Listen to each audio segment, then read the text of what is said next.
प्यारे बच्चों, कैसे हो आप सब? सभी स्वस्थ हो? बहुत अच्छी बात है, सभी को स्वस्थ रहना भी चाहिए।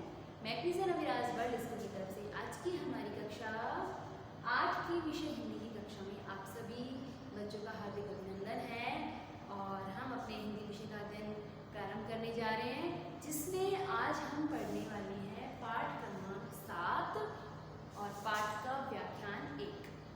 हमारे पाठ 7 को हमने छोटे छोटे भागों में विभाजित किया है। हम उसके छोटे छोटे भागों का ही अध्ययन करेंगे, ठीक है, एक के बाद एक।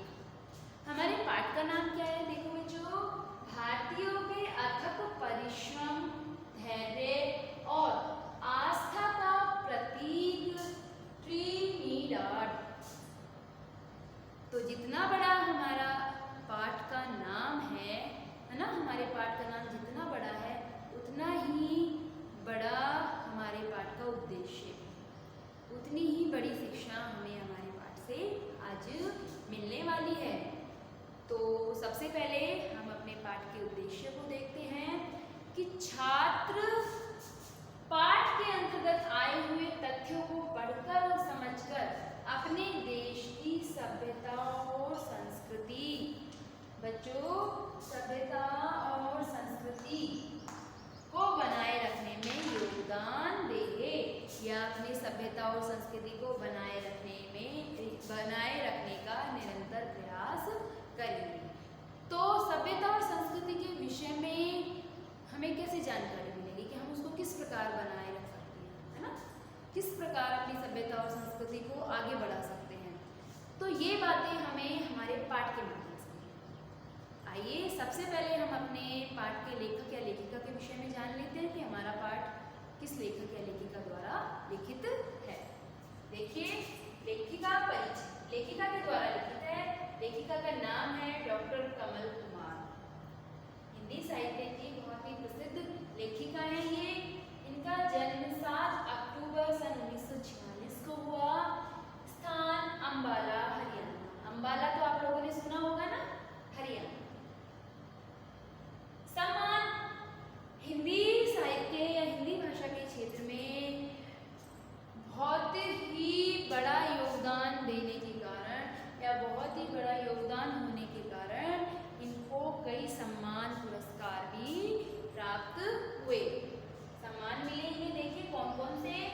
साहित्य भूषण सम्मान मिला, साहित्य भारती सम्मान मिला इन्हें और मुक्ति बोध सम्मान इन्हें इनके हिंदी साहित्य के क्षेत्र में कार्य करने के लिए मिला। ठीक है, अब आते हैं हम अपने पाठ के शब्दार्थ जो हम शब्दकोश के अंतर्गत पढ़ेंगे। देखिए, मैंने शानपट पर लिखे हैं, उनके अर्थ सहित पढ़ते हैं। सम्मेलन, सम्मेलन का अर्थ है सभा या संगम। उद्घाटन, शुभारंभ। यंत्रणा, पीड़ा, कष्ट। पर्यटन, भ्रमण या घूमने के लिए किसी स्थान पर जाना। रंगमंच, अभिनय स्थल। महत्वाकांक्षा, बड़ा बनने की प्रबल इच्छा। संपादक, संपादक का क्या अर्थ है? देखिए, किसी समाचार पत्र या पुस्तक को उचित स्वरूप देने वाला, लोगों के सामने प्रस्तुत करने वाला क्या होता है? संपादक। अंतरजातीय, दो या कई जातियों के बीच। व्यंजन, खाने के लिए तैयार भोज्य पदार्थ। ठीक है बच्चों, आगे समझ में शानपट पर जो मैंने बातें लिखी हैं। अब देखिए हमारा पाठ किस ओर जा रहा है या हमें क्या पता चलने वाला है हमारे पाठ से। ब्रिटिश शासन के दौरान पूर्वी क्षेत्र के भारतीयों को मजदूर बंधक बनाकर दूर दराज विदेशों के इलाकों में ले जाया गया, ठीक है, और उनका शोषण किया गया। मगर अपनी सभ्यता और संस्कृति को अत्यधिक महत्व देने के कारण भारतीयों ने विदेशी धरती पर भी अपनी आस्था, अपने त्योहार, अपने उत्सवों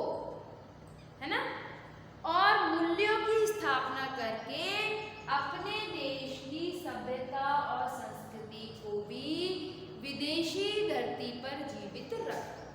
ये हमारे पाठ का मुख्य उद्देश्य है कि किस प्रकार पूर्वी भारतीयों ने जो विदेशी धरती पर बंधक बनाकर ले जाए गए थे, किनके द्वारा? ब्रिटिश लोगों के द्वारा, ब्रिटिश अधिकारियों के द्वारा, कि वहां पर ले जाकर उनसे खूब सारा काम कराया जाएगा, उनका शोषण किया जाएगा। ठीक है, स्वतंत्रता से पहले की बात है ना। तो लेखिका हमें बता रही है, ये बात लेखिका को कैसे पता चली? किसी न किसी माध्यम से तो पता चली होगी, तो वो भी हम पढ़ेंगे कि लेखिका को ये बात कैसे पता चली जब हम अपने पाठ को पढ़ेंगे। ठीक है, प्रस्तुत जो पाठ है वो यात्रा वृतांत है, लेखिका के अनुभव है अपनी यात्रा की, जो लेखिका ने कहाँ की थी कि ट्रिनिडाड में आयोजित विश्व हिंदी सम्मेलन में लेखिका अपने साथियों के साथ भाग लेने के लिए वहां पहुंची। ठीक है, कहाँ पहुंची? ट्रिनिडाड में। क्यों पहुंची? विश्व हिंदी सम्मेलन में भाग लेने, इनके साथ, अपने साथियों के साथ। उसके अलावा उन्होंने वहां के भारतीय लोगों के, भारतीय मूल के जो लोग थे, उनके परिश्रम, उनकी आस्था, धैर्य को नमन करते हुए उन्होंने अपनी सभ्यता और संस्कृति को किस प्रकार ट्रिनिडाड में स्थापित किया, उसके इतिहास को उकेरा है।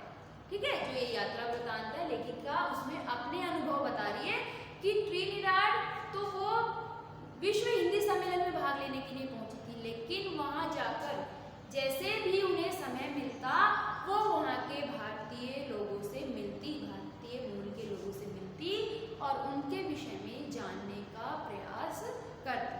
तो जिन जिन लोगों से वो मिली और जो जो उनकी स्थिति थी उस समय, तो उन्होंने वो सारी बातें हमें हमारे पाठ में बताई। आज हम सिर्फ अपने पाठ का शुरुआती व्याख्यान ही पढ़ेंगे, शुरुआती भाग ही पढ़ेंगे कि लेखिका किस प्रकार वहां पहुंची, उन्होंने क्या क्या किया। 2 दिन न्यूयॉर्क में रुककर लेखिका और उसके साथी ट्रिनिडाड पहुंचे, है ना। उनमें कौन कौन थे? उनके साथी सुरेश, ऋतुपर्ण, अरुणा गुप्ता और लेखिका कौन थी? डॉक्टर कमल कुमार। पहुंचे, क्यों पहुंचे? विश्व हिंदी सम्मेलन में भाग लेने के लिए। अब वो लोग हिंदी निधि के अध्यक्ष चनका सीताराम और उनकी पत्नी इंदिरा के घर पर रुके, है ना। उनका घर 3 स्तरों वाला एक महलनुमा घर था, जो हरियाली से युक्त एक पहाड़ी पर स्थित था। बहुत ही अच्छा घर था उनका। उनके घर में काम करने के लिए स्टाफ की व्यवस्था थी। भारतीय लोगों, मतलब भारतीय लोगों के अलावा, मतलब जैसे भारतीय लोग अपने नौकरों के साथ बर्ताव करते हैं ना, उससे अलग मालिक और काम वालों के बीच में संबंध था, मतलब अलग ही एक संबंध था व्यवस्थित रूप से। ठीक है, उसके उपरांत ट्रिनिडाड के एक विश्वविद्यालय में लॉ की फैकल्टी में हिंदी विश्व सम्मेलन आयोजित किया गया, जिसका उद्घाटन शाम को था। वहां पर आपसी वार्तालाप हो रही थी। लेखिका को एक पर्चा मिला जिसमें लिखा था, भाषा अस्मिता की पहचान है, भाषा हमारी अस्मिता की पहचान है। उस सत्र के अध्यक्ष डॉक्टर केदारनाथ सिंह थे। पर्चे के बाद संवाद का सिलसिला शुरू हुआ। सबने अपने अपने तर्क दिए। शायद भाषा ही ट्रिनिडाड की दुखती रग है, वे अपनी भाषा को नहीं बचा सके। भारतीय संस्कृति, परंपराओं, रीति रिवाजों, उत्सवों, त्योहारों, आस्था, मूल्यों, धर्म और इतिहास से गहरे जुड़े ये लोग अपनी भाषा को सुरक्षित नहीं बचा पाए। कौन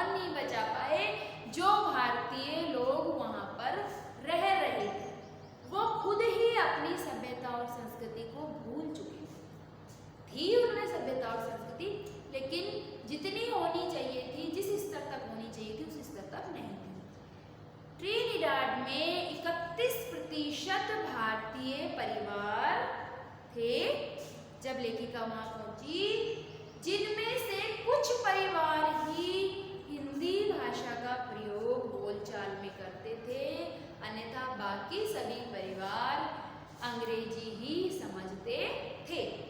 तो ये बात लेखिका के सामने आई।